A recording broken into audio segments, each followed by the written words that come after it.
Hello everyone, and welcome. I'm Kai, and in this entry in the Quran in Context series, we continue examining the Quranic reference to the Ark of the Covenant. In this installment, our focus is specifically on the Quranic usage of the Arabic word sakina in reference to the Ark of the Covenant.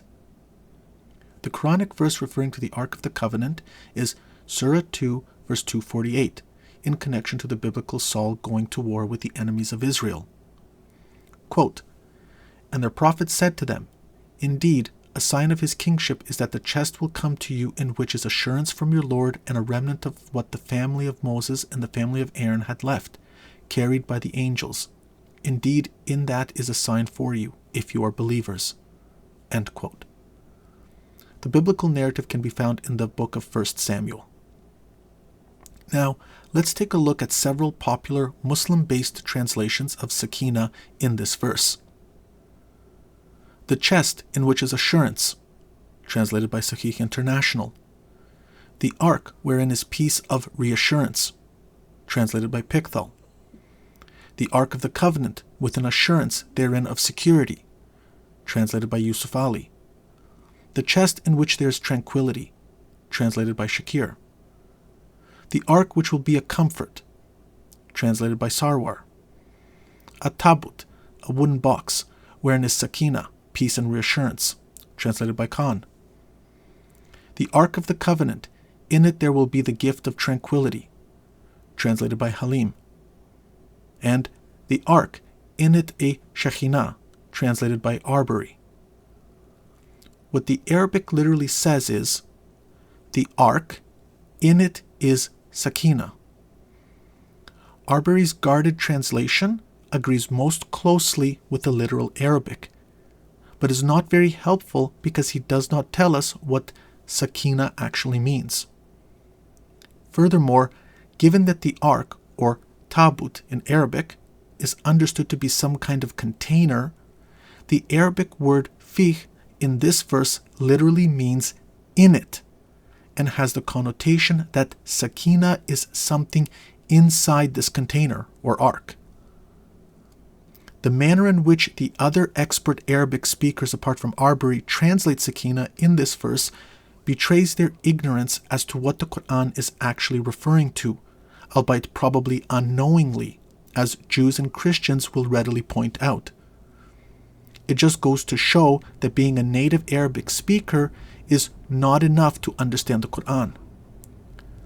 Sakina is related to the root sin, kaf, nun, with the general meaning of dwell or reside. It is cognate with the Hebrew root shin, kaf, nun. In a religious context, the Hebrew Shekhinah means the divine presence of God. This means that what the Quran is actually saying is the ark, in it is, dwells, resides the divine presence of God. Consider Exodus 25, verses 8 through 10. "And let them make me a sanctuary, that I may dwell among them, and they shall make an ark, Aaron." So the purpose of the sanctuary and ark is for God to dwell among his people. It is the focal point in creation where the divine presence is, and it is before this divine presence that liturgical and sacrificial worship is to take place. Now, the Targum of Onkelos provides some very important information on understanding these verses.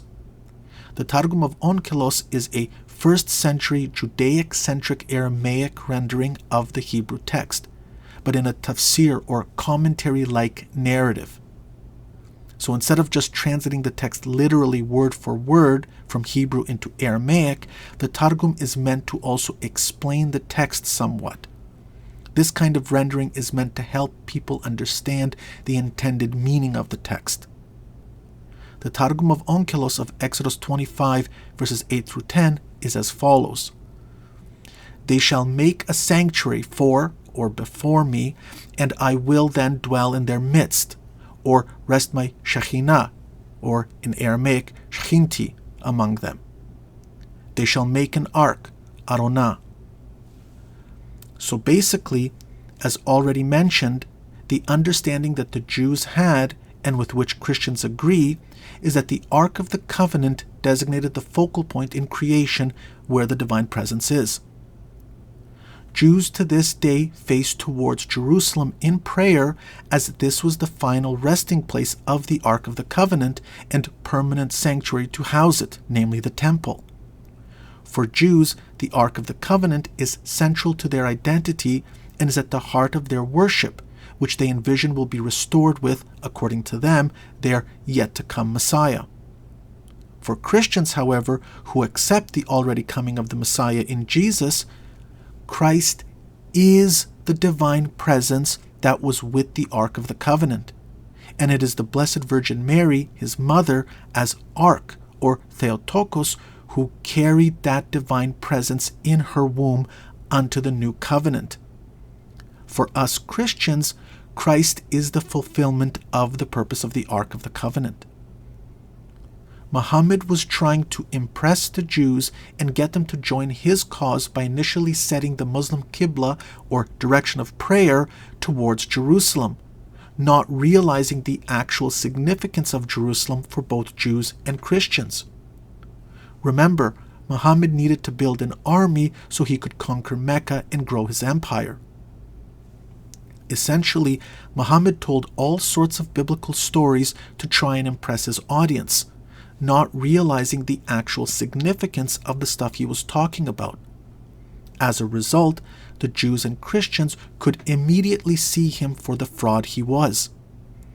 Being humiliated by the Jews for his ignorance and false claims, and failing to win them over to his cause, Muhammad then stopped praying towards Jerusalem, turning his back on the Ark of the Covenant. Without knowing the biblical subtext, it is quite apparent that Muslims are unaware of the true, accurate, intended meaning of sakina, as the numerous expert Arabic-speaking Quran translators exhibit. In other words, without the Bible, the Quran makes no sense. Let's remind everyone what the Quran says. So if you are in doubt, O Muhammad, about that which we have revealed to you, then ask those who have been reading the scripture before you. The truth has certainly come to you from your Lord, so never be among the doubters. And let the people of the gospel judge by what Allah has revealed therein. And whoever does not judge by what Allah has revealed, then it is those who are the defiantly disobedient.